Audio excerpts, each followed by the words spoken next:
શિક્ષકો પાસેથી જ એવા સજેશન લે કે એ લોકો જ મજબૂર થાય કે નહીં આપણે આવું કંઈક કરવું જોઈએ. બાળકને જે ફિલ્ડમાં જવું છે એમાં જ જવા દો. પ્લસ કે કોઈની સાથે કમ્પેરિઝન નહીં કરો બાળકનું. દરેક બાળક વ્યક્તિગત અલગ છે. એનું જે સ્કિલ હોય એમાં એને આગળ વધવા દો. એવું નથી જરૂરી કે ભાઈ સ્ટડીમાં જ ઇંગ્લિશ મીડિયમ હોય કે પછી કોઈ પણ મીડિયમ હોય એટલું કંઈ પેલું નથી, ખરાબ નથી, પણ જરૂરી શું છે કે એને વધુ સમજમાં આવે. જો પાયો પાકો હશે તો પછી આગળ તો એના માટે લેંગ્વેજ કોઈ બેરિયર રહેતું નથી. તો માતૃભાષામાં એજ્યુકેશન લે તો વધારે સારું છે.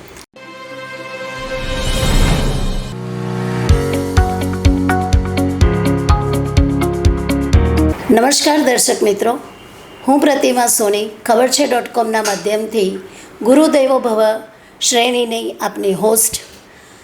કહેવાય છે કે શિક્ષણ ક્ષેત્રને ઉત્તરોત્તર પ્રગતિના પંથે લઈ જવા માટે ઘણા બધા લોકોનો સહયોગ મળે છે.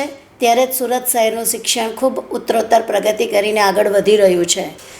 તો તેવા જ એક શિક્ષણવેદ પરાગભાઈ વાગડિયા, જે ગોળાદરાની ગીતાંજલિ સ્કૂલના કેમ્પસ ડિરેક્ટર તરીકે ફરજ બજાવી રહ્યા છે અને તે આજની શ્રેણીમાં આપણી વચ્ચે ઉપસ્થિત છે. તો ખબર છે .comના માધ્યમ વતી પરાગભાઈનું હાર્દિક સ્વાગત અને અભિવાદન કરું છું. પરાગભાઈ, આપ આપનું નામ અને આપના અભ્યાસ વિશેની જાણકારી અમારા દર્શક મિત્રોને આપશો. નમસ્કાર મેડમ, મારું નામ પરાગ વાગડિયા. શિક્ષણ ફિલ્ડમાં ઘણા 15 વર્ષથી જોડાયેલો છું. એજ્યુકેશનમાં B.Ed કમ્પ્લીટ કરેલું છે અને દિવસે ને દિવસે કંઈક ને કંઈક નવું શીખી અને એજ્યુકેશન ફિલ્ડમાં નવું ને નવું લાવતા રહીએ છીએ. પરાગભાઈ, આપ કેટલા વર્ષોથી શિક્ષણ ક્ષેત્રમાં જોડાયેલા છો અને આપણી શિક્ષણ ક્ષેત્રની શરૂઆત કેવી રીતે થઈ? 15 વર્ષથી જોડાયેલો છું. એઝ અ સામાન્ય એક ક્લાસીસથી સ્ટાર્ટ કરેલું મેં. ધીરે ધીરે સ્કૂલ જોઈન કરી એઝ અ ટીચર તરીકે, પછી સુપરવાઇઝર, પછી પ્રિન્સિપાલ, એમ કરીને આજે હું એક કેમ્પસ ડિરેક્ટર છું. મારી શાળામાં 3 માધ્યમ ચાલે છે, હિન્દી, અંગ્રેજી અને ગુજરાતી.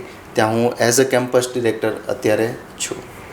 ખૂબ સરસ. આપ એક ટીચર તરીકેની શરૂઆત કરી અને અત્યારે કેમ્પસ ડિરેક્ટર તરીકે આપ હોદ્દા ઉપર છો. ત્યારે કદાચ દરેક ફિલ્ડની અંદર તમને કંઈક ચેલેન્જીસ આવ્યા હશે. તો ટીચરથી કેમ્પસ ડિરેક્ટર સુધીની જર્નીની અંદર આપને કોઈ એવા ચેલેન્જીસ જણાયા હોય તો તે જણાવો અમને. ચેલેન્જીસમાં તો ખાસ કરીને રિઝલ્ટ, બાળકનું રિઝલ્ટ બહુ નબળું હોય એના માટે અમારે પ્રયત્નો કરવાના. મોટા ધોરણમાં બાળક પહોંચી જાય, રીડિંગ નહીં ફાવતું હોય છતાં પણ એને પાસ કરવાથી લઈ અને A1 ગ્રેડ સુધી પહોંચાડવા, આ બધા કાર્યો અમારા માટે ખૂબ ચેલેન્જિંગ હોય છે. પણ અમે કાઉન્સેલિંગ કરી, નવી નવી પદ્ધતિઓ ઉપયોગ કરી અને આ ટાસ્ક પૂરો કરતા હોઈએ છીએ. પરાગભાઈ, આપની શાળાની અંદર આપે જણાવ્યું તેમ કે 3 માધ્યમ ચાલી રહ્યા છે. તો તે 3 માધ્યમની અંદર બાળકો તમને મળતા જ હશે, પણ એની અંદર કોઈ ચેલેન્જીસ તમને લાગી રહી છે કે કયા માધ્યમની અંદર વધારે પ્રમાણમાં બાળકો એડમિશન માટે આવી રહ્યા છે અને કયા માધ્યમ તરફનો ઝોક ઓછો લાગી રહ્યો છે? ત્યાં હું જોઉં તો મારે ત્યાં વિસ્તાર પ્રમાણે મારવાડી પ્રજા, પછી અન્ય સ્ટેટના પણ લોકો છે. તો વધારે ખાસ કરીને જોઈએ તો ઇંગ્લિશ મીડિયમ તરફ વાલીઓનો ઝુકાવ વધારે છે. ત્યાં એડમિશન અમારે ઇંગ્લિશ મીડિયમમાં વધારે આવે. પણ અમુક છે કે ભાઈ નહીં, ગુજરાતીમાં જ ભણવા જોઈએ બાળકો. પ્રાઇમરી એજ્યુકેશન હિન્દી મીડિયમ છે તો મારવાડી પબ્લિક છે તો એવું વિચારે કે નહીં, પ્રાઇમરી એજ્યુકેશન અમે એમાં જ લઈએ. પછી પણ પ્રાઇમરી એજ્યુકેશન લીધા પછી પણ બાળકો ઇંગ્લિશ મીડિયમમાં ટ્રાન્સફર પણ કરે છે. એટલે આમ ઓલ ઓવર જોઈએ તો ઇંગ્લિશ તરફ વધારે ઝુકાવ છે લોકોનો. તમારો 15 વર્ષનો એક્સપિરિયન્સ છે. 15 વર્ષના એક્સપિરિયન્સની અંદર તમે કદાચ એવું ક્યાંક અનુભવ્યું હશે કે પેરેન્ટ્સ મીડિયમ માટે ડિસિઝનમાં ક્યારેક કોઈક વખત ફેલ થઈ જતા હોય છે. તમારી પાસે 3 મીડિયમ છે તો એવું બનતું હોય છે કે ગુજરાતીમાંથી ઇંગ્લિશમાં અથવા હિન્દીમાંથી ઇંગ્લિશમાં અથવા ઇંગ્લિશમાંથી ગુજરાતી અથવા હિન્દીની અંદર જ્યારે પ્રવેશ લેતા હોય છે ત્યારે કયા પ્રકારની ચેલેન્જીસનો આપણે સામનો કરતા હોઈએ છીએ? ઘણીવાર એવું થાય છે કે લોકો જે પ્રવાહ ચાલે છે અત્યારે ઇંગ્લિશ માધ્યમ તરફ, એમાં એડમિશન તો લઈ લે છે. પછી પ્રાઇમરી સુધી પેરેન્ટ્સ કરાવી શકે, પછી એવું થાય કે હવે આપણાથી પોસિબલ નથી, તો ત્યારે આવે સલાહ લેવા માટે કે ભાઈ શું કરી શકાય. ત્યારે અમે જોઈએ કે ભાઈ પેરેન્ટ્સ કેટલું કમ્ફર્ટ છે ને સ્ટડી કરાવવા માટે કેટલું કેપેબલ છે, બધી રીતે આર્થિક સ્થિતિ જોઈએ અમે, પછી એ પોતે કેટલું કરાવી શકે એમ છે. તો એ પ્રમાણે ડિસિઝન આપીએ કે ભાઈ કોઈ પણ માધ્યમમાં ભણે એ બહુ મહત્ત્વનું નથી, પણ બાળક ભણે એ મહત્ત્વનું છે. તો કદાચ કમ્ફર્ટેબલ નથી આપ કોઈ માધ્યમમાં, તો માધ્યમ ચેન્જ કરી શકો છો. આવી અમારી જનરલી સલાહ હોય છે એ લોકોને. ક્યાંક એવું અનુભવાતું હોય કે પેરેન્ટ્સ પણ પોતાની રીતે એક વખત કન્ફર્મ થઈ અને લોકોની વાતોમાં આવ્યા વગર પોતાના બાળકના ભવિષ્યને ધ્યાનમાં રાખી અને જો માધ્યમનું સિલેક્શન કરે તો કદાચ બાળકનું ભવિષ્ય વધારે સારી રીતે ઉજાગર થઈ શકતું હોય છે. બીજું પરાગભાઈ કે અત્યારે દરેક ક્ષેત્રની જેમ શિક્ષણ ક્ષેત્રની અંદર પણ ઉત્તરોત્તર કોમ્પિટિશન્સ વધી જ રહી છે અને એ કોમ્પિટિશન દરેક શાળા પોતાની રીતે અનુભવતી હોય છે. તો પોતાના વિસ્તારની જે શાળાઓ છે એ શાળાઓની અંદરથી આપની શાળા કઈ રીતે અલગ પડી રહી છે? ખાસ કરીને તમે કહો છો એ પ્રમાણે જે એનઈપી આવ્યું છે એ પ્રમાણે પણ જોઈએ તો ચેલેન્જીસ બહુ છે કે માત્ર સ્ટડી ઉપર આપણે ધ્યાન આપીએ એવું પોસિબલ નથી. હવે બધું પ્રેક્ટિકલ સર્વાંગી વિકાસ જે કહેવાય એ ટાઈપની બધી એક્ટિવિટી પ્રવૃત્તિ એમાં પણ સાથે રહી અને આપણે આગળ ચાલવાનું હોય તો અમે બધી વસ્તુમાં ધ્યાન આપીએ. બાળકો સ્પોર્ટમાં પણ નંબર લાવે છે, પછી સ્ટડીમાં A1 ગ્રેડ લાવે છે, અને બીજી આધ્યાત્મિક પ્રવૃત્તિઓ ખાસ કરીને ભગવદ્ ગીતા શ્લોક કંઠસ્થ કરાવવા, આ બધી પ્રવૃત્તિઓ પણ અમે સાથે ચલાવીએ છીએ. મતલબ ઇન શોર્ટ બધે ક્ષેત્રમાં ધ્યાન આપી અને પર્સનલ એના માટે કોચ રાખીને અમે આવું કાર્ય કરીએ છીએ, જેનાથી અમારી સ્કૂલ બધાથી અલગ પડે છે. ખૂબ સરસ વાત કરી આપે. શિક્ષણની સાથે સંસ્કાર માટે આપ શું પગલાં કંઈક નવીન રીતના ભરી રહ્યા છો? કહેવાય ને કે ચંચળતા વધી રહી છે, તે લોકોનું કોન્સન્ટ્રેશન ઘટી રહ્યું છે, તેના માટે આપણે દરેક શિક્ષણવિદની એક ફરજ બનતી જાય છે કે બાળકોની અંદર કંઈક આપણે વેલ્યુઝ એડિશન કરવી પડશે કે જેના થકી શિક્ષણની સાથે એક સારા માણસ બની શકે. તો એના માટે આપની સ્કૂલ દ્વારા કોઈ પગલાં ભરવામાં આવી રહ્યા છે? ચોક્કસ મેમ. મારી અને મારી ટીમ જે છે, શિક્ષક ટીમ, પ્રિન્સિપાલ સાહેબ છે, બધા એમની ટીમમાં અમારે કેવું છે કે જનરલી તમે જુઓ છો અત્યારનું જનરેશન જે છે માત્ર બોલવાથી એ પ્રેક્ટિકલ કરતું નથી, મતલબ એના બિહેવમાં નથી આવતું, વર્તનમાં નથી આવતું. તો અમે ખાસ કરીને પ્રેક્ટિકલ કરાવવા માટે માનો કે મારે એને પ્રામાણિકતા શીખવાડવી છે, તો પ્રામાણિકતા માટે મેં શું કર્યું છે, એક પ્રામાણિકતા કોર્નર ખોલેલો છે, જેમાં બાળક એને જોઈતી જરૂરી સ્ટેશનરી જાતે, ત્યાં કોઈ કેમેરો નથી, કોઈ પર્સન નથી, અને બાળક જાતે ત્યાં જે કંઈ અમાઉન્ટ લખી હશે એ મૂકશે અને પેન્સિલ કે પેન જે કંઈ રિક્વાયરમેન્ટ હશે એ લેશે. આનો પ્રામાણિક અંક એક અમે જાહેર કરીએ ક્લાસ વાઇઝ કે ભાઈ આમાં 100% છે, 98% છે, ઘણીવાર 105% હોય. પ્લસ કેમ થયું તો ઘણીવાર બાળકો વધારે પૈસા મૂકી દે, કોઈ કેલ્ક્યુલેશન મિસ્ટેકના કારણે ઘણીવાર બાળકો પૈસા ઓછા મૂકે, ભાવમાં કાંઈ ડિફરન્સ, છૂટાનો પ્રોબ્લેમ થાય, ચેન્જનો, આવું કંઈક. બાકી જનરલી અમે જોયું છે આમાં શરૂઆતમાં અમને થોડી તકલીફ થઈ, અમારે પૈસા એડ કરવા પડતા હતા, પણ ધીરે અમે જોયું કે બાળકોમાં પ્રામાણિકતા આવી ગઈ. એટલે મતલબ આવા કંઈક પ્રેક્ટિકલ અમે એક્સપિરિયન્સ કરતા રહીએ છીએ. ખૂબ સરસ અભિગમ છે. કહેવાય કે બીજા શિક્ષણવિદને પણ આ તમારો પ્રામાણિક જે કોર્નર છે તેનો લાભ મળી શકે એવી વસ્તુ આપ અમારા દર્શક મિત્રોને જણાવી. કહેવાય છે કે બાળક શાળામાં ભણવા માટે આવતું હોય એટલે પેરેન્ટ્સ મેઇન એનું ઓરિએન્ટેશન, એનું ધ્યાન રિઝલ્ટ ઉપર હોય છે. તો દરેક ધોરણનું બાળક હોય, જે પહેલાંમાં ભણતું બાળક હોય કે બોર્ડનું બાળક હોય, એના માટે પેરેન્ટ્સ માટે રિઝલ્ટ જ વધારે મહત્ત્વનું છે. તો રિઝલ્ટના ગ્રોથ માટે આપણે શાળાની અંદર શું કરતા હોઈએ છીએ? ખાસ કરીને રિઝલ્ટના ગ્રોથ માટે એઝ અ કેમ્પસ ડિરેક્ટર આખા કેમ્પસનું તો ધ્યાન રાખવાનું જ, પણ મારું મેઇન કામ છે સ્ટુડન્ટ કાઉન્સેલિંગ. હું પર્સનલી કોઈ પણ સ્ટુડન્ટ હોય એને તકલીફ છે, ભાઈ યાદ નથી રહેતું કે કંઈ પણ એની સમસ્યા છે કે ભાઈ હું સખત મહેનત કરું છું, મને રિઝલ્ટ નથી મળતું, તો મારું કામ હોય છે કાઉન્સેલિંગ કરવાનું. આ કરંટ યરમાં જ એક સ્ટુડન્ટ મારે ઇંગ્લિશ મીડિયમનો હતો, 10th નો. તો એવરેજ સ્ટુડન્ટ ફર્સ્ટ એક્ઝામ અમે મંથલી ટેસ્ટ લઈએ, મંથલી ટેસ્ટમાં બાળક 2 વિષયમાં ફેલ, મેથ્સ અને સાયન્સમાં. પર્સનલી મેં એનું કાઉન્સેલિંગ કર્યું. સેકન્ડ મંથમાં જ્યારે પાછી એક્ઝામ આવી તો એ વિદ્યાર્થી બધામાં પાસ હતું.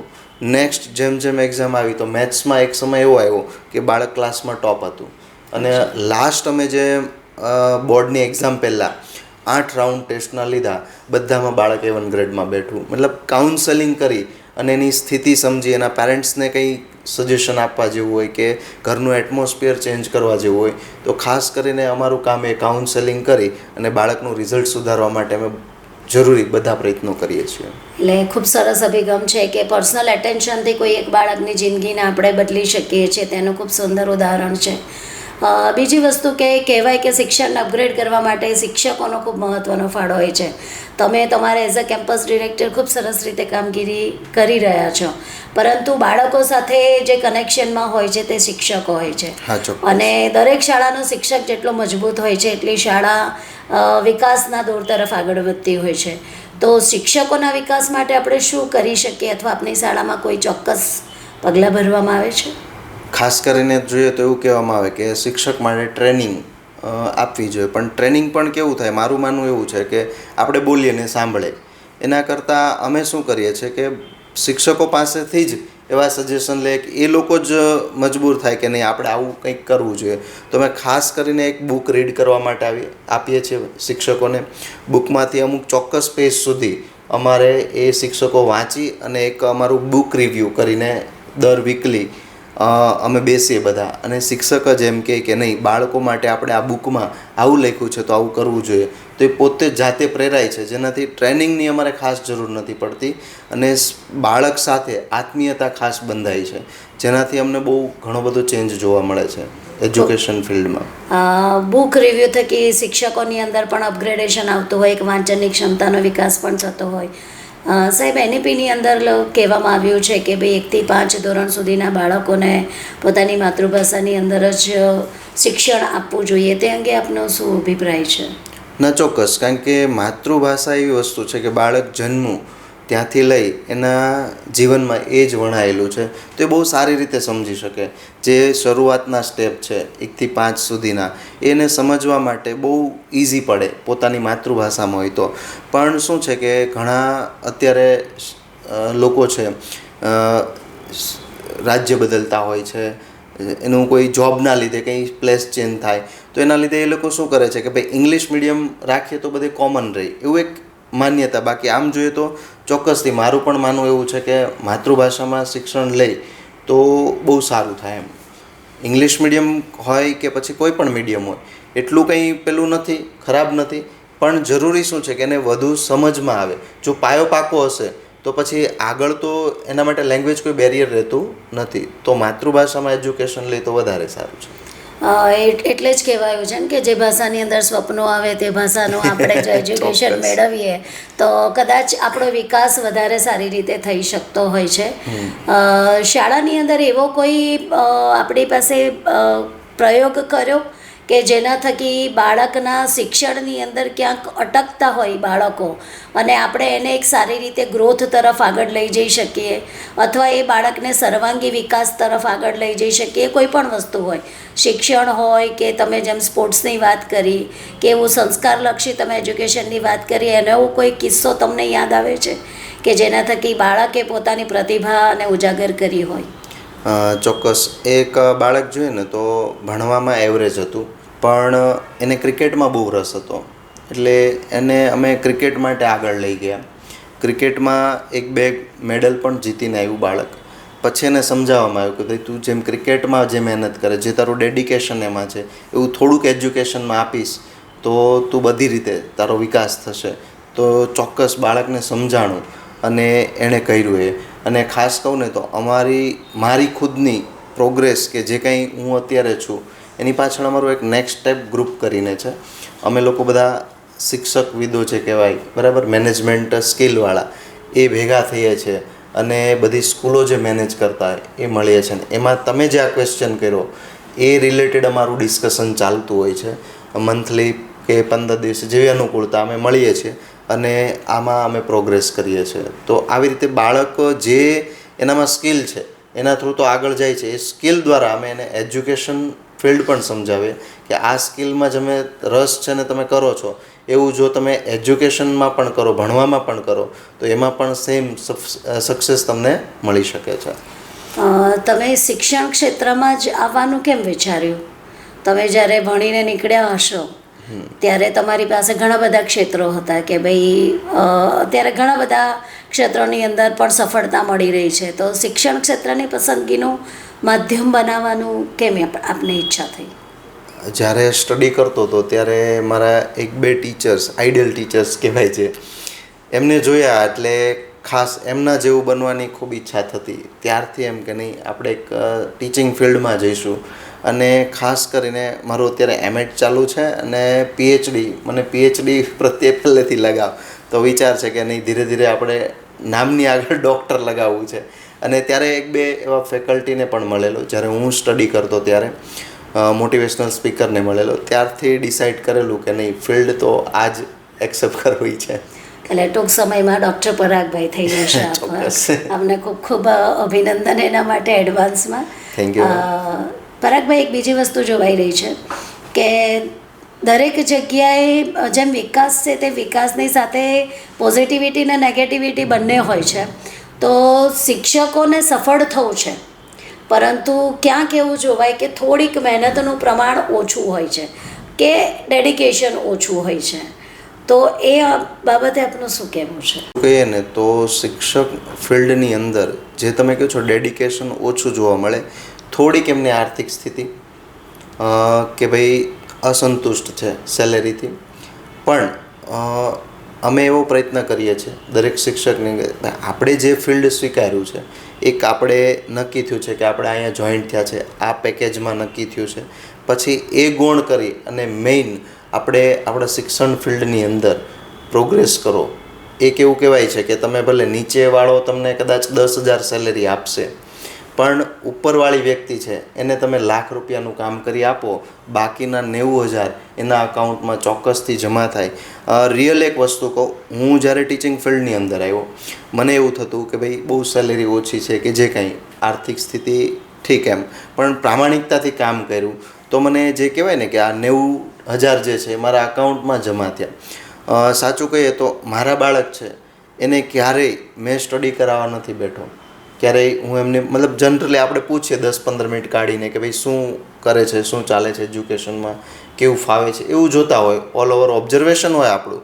પણ એનામાં જે ઇન્સ્ટન્ટ ચેન્જ આવે એ કંઈક ને કંઈક હું એવું માનું છું કે હું પ્રામાણિકતાથી આ ફિલ્ડની અંદર કામ કરું છું, એ મને મારા બાળકોમાં, ફેમિલીમાં ગ્રોથ જોવા ચોક્કસ મળે છે.